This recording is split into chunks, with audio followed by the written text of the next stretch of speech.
des orientations stratégiques fondamentales de la Maïf. D'abord, nous on privilégie depuis pas mal d'années maintenant l'agilité sur la puissance. On a préféré privilégier l'agilité. Moi, je crois que dans un monde qui est de plus en plus mouvant, de plus en plus incertain, il y a une prime à l'agilité, à la capacité d'adaptation, beaucoup plus qu'une prime à la puissance et à la taille.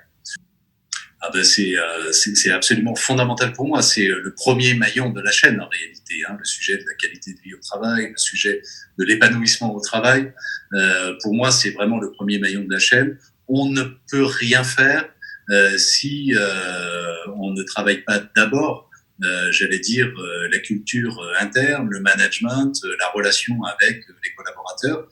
C'est un sujet sur lequel on travaille pour ce qui nous concerne depuis de nombreuses années, avec la volonté effectivement d'améliorer très sensiblement l'épanouissement finalement des collaborateurs dans l'entreprise, à la fois en leur donnant plus de sens, à leur action, et on sait qu'aujourd'hui les gens sont extrêmement attachés à cette question du sens, en leur accordant également beaucoup plus de confiance.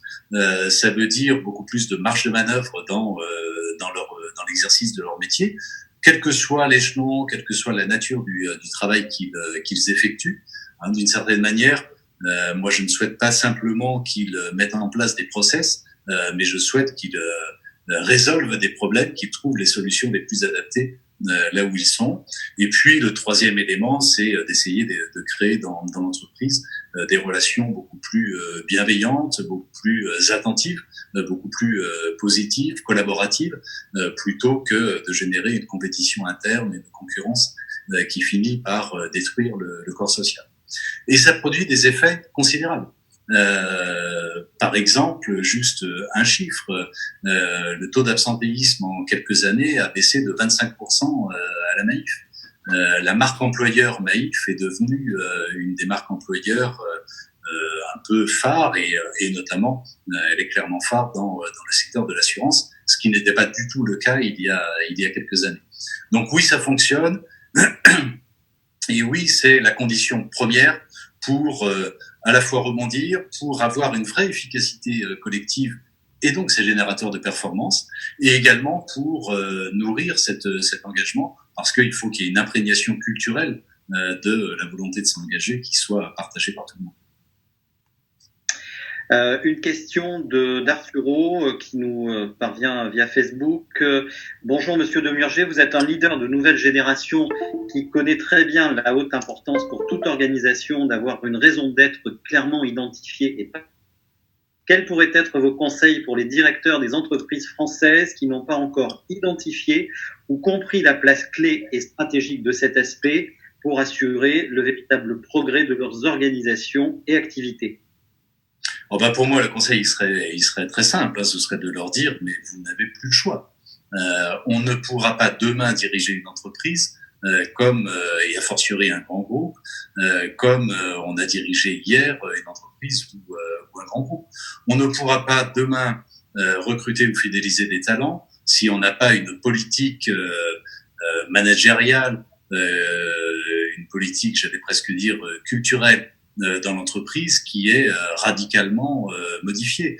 La structure hiérarchique classique, le management traditionnel reposant sur le commandement et le contrôle, la motivation traditionnelle reposant sur soit la peur de la sanction, soit l'attraction de la carotte, de la prime et des augmentations de salaire.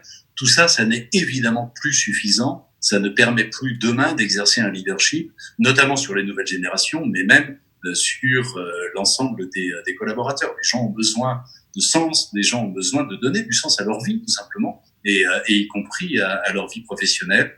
Et on n'exerce pas un leadership par la crainte, on l'exerce par l'envie, on l'exerce par la confiance, on l'exerce par l'accompagnement. Donc c'est absolument vital. Ce que je viens de décrire pour les collaborateurs, c'est vrai pour les clients. Dans le domaine de l'assurance, je pense que là, ce secteur est particulièrement emblématique de ce point de vue-là. Si vous faites de l'intérêt du client la priorité absolue, Ça veut dire quoi? Ça veut dire que dans la démarche de conseil et de vente, vous allez effectivement privilégier l'intérêt du client et par exemple proposer un contrat d'assurance éventuellement moins cher que celui que le client était prêt à acheter s'il est suffisant compte tenu de sa situation. Ça veut dire que dans la gestion de sinistres, vous n'allez pas être réticent à l'indemnisation, mais au contraire essayer de rendre le meilleur service possible, quitte à aller parfois au-delà des garanties strictement contractuelles.